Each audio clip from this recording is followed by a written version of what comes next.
नमस्कार दोस्तों। रूस का एक सैन्य सीक्रेट दस्तावेज लीक हुआ है। इसमें बताया गया है कि रसिया के द्वारा कब और किन देशों पर जो परमाणु हमला है वो कर सकता है। इसमें हैरान करने वाली बात यह है कि इसमें चाइना का भी नाम मेंशन किया गया है कि चाइना पर भी परमाणु हमला कर सकता है रूस के द्वारा। ये कब करेगा, इसके साथ ही समझेंगे कि सब विश्व में कितने परमाणु हथियार है और किन देशों के पास सबसे अधिक परमाणु हथियार है।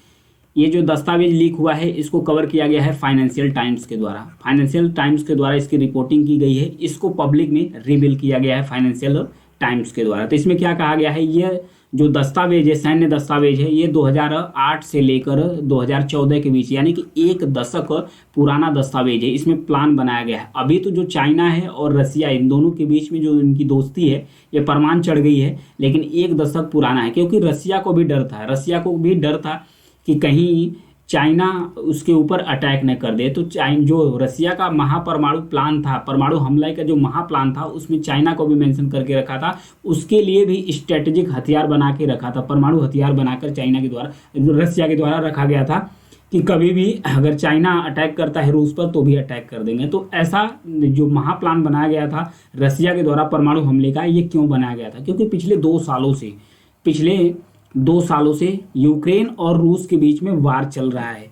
तो ऐसे में रसिया के द्वारा कहा गया कि अगर उसके परमाणु हथियार, जो बैलिस्टिक मिसाइल है रूस का, जो बैलिस्टिक मिसाइल है, अगर उसका 20% जो स्ट्रैटेजिक यानी कि जो रणनीतिक बैलिस्टिक मिसाइल है उसका अगर 20% हिस्सा यानी कि 20% हिस्सा अगर खत्म हो जाता है तो उस कंडीशन में रसिया परमाणु हमले का इस्तेमाल कर सकता है। उसमें जो परमाणु हमले का हथियार की बात किया गया है रसिया के द्वारा, उसमें जो अंतर महाद्वीपीय यानी कि जो इंटरकॉन्टिनेंटल बैलिस्टिक मिसाइल वाला परमाणु हथियार है उसका इस्तेमाल रसिया के द्वारा नहीं किया जाएगा। रसिया के द्वारा जिस परमाणु हथियार का इस्तेमाल किया जाएगा वो है टैक्टिकल न्यूक्लियर पावर से संपन्न है, यानी कि टैक्टिकल जो परमाणु हथियार है उसका इस्तेमाल किया जाएगा। तो ये जो टैक्टिकल परमाणु हथियार है ये होते क्या है, सबसे पहले इसके बारे में समझते हैं।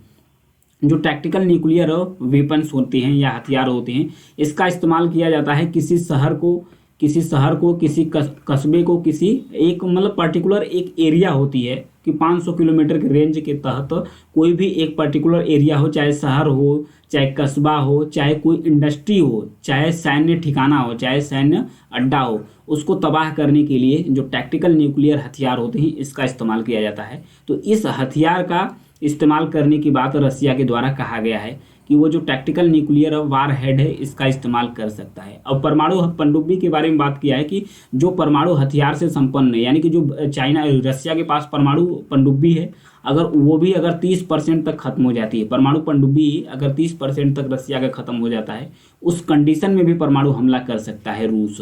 इसमें प्लान किया गया है क्योंकि चाइना का जो नॉर्थ ईस्ट है, ये देखिए चाइना के बॉर्डर है, चाइना का जो नॉर्थ ईस्ट है ये रसिया से अटैच करता है, यानी कि रसिया से इसका बॉर्डर शेयर करता है।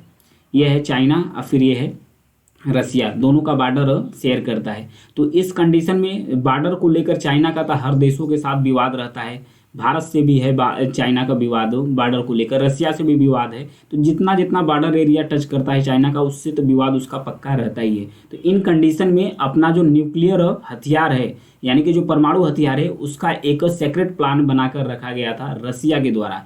ये अभी लीक कर गया है। तो इससे पता चल रहा है कि रसिया का परमाणु हमले का जो महाप्लान है वो है क्या और किन किन देशों को, वो तो है। अभी तो नॉर्थ कोरिया और चाइना दोनों तो इस समय एक अच्छे दोस्त बन चुके हैं।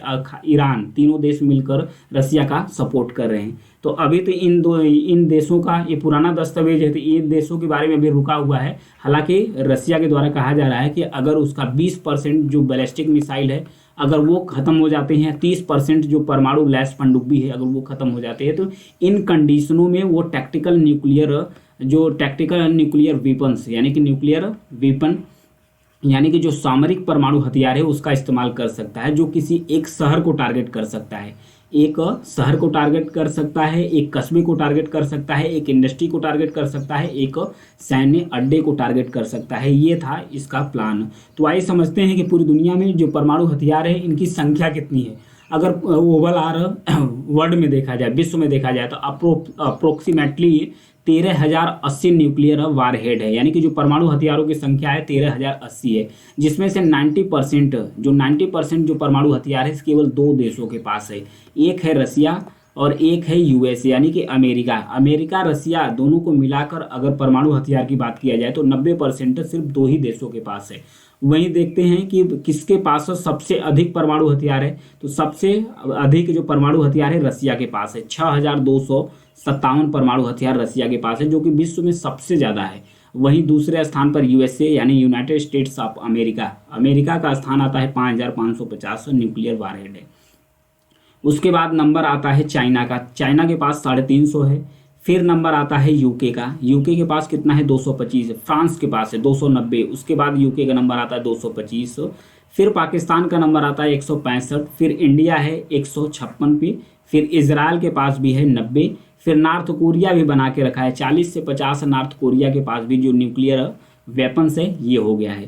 तो इतने खतरनाक होते हैं। हालांकि जो वर्ल्ड दुनिया के एक्सपर्ट है उनके द्वारा कहा जा रहा है, रसिया को बार बार कहा जा रहा है कि जो आपके द्वारा जो धमकी दी जा रही है परमाणु युद्ध का, मतलब कि परमाणु हमले करने का, ये खतरनाक है। अगर परमाणु हथियार का इस्तेमाल किया गया तो जो इन्वायरमेंट है वो काफ़ी ज़्यादा तबाही मचाएगी। क्योंकि जापान में जो हिरोशिमा और नागासाकी में किया गया था उसमें कई वर्षों तक व्यक्ति विकलांग रहे, बच्चे भी विकलांग पैदा होते रहे, दिव्यांग पैदा होते रहे। तो ये सब सारा कंडीशन था। तो हालांकि चिंता पूरी दुनिया को है कि रसिया के द्वारा न्यूक्लियर वेपन का इस्तेमाल न किया जाए। तो ये था मुद्दा न्यूक्लियर वेपन्स को लेकर और किन देशों के पास कितने न्यूक्लियर वेपन्स है। हालांकि जो टैक्टिकल न्यूक्लियर वेपन्स है इसका इस्तेमाल किया जाएगा रसिया के द्वारा। Thank you.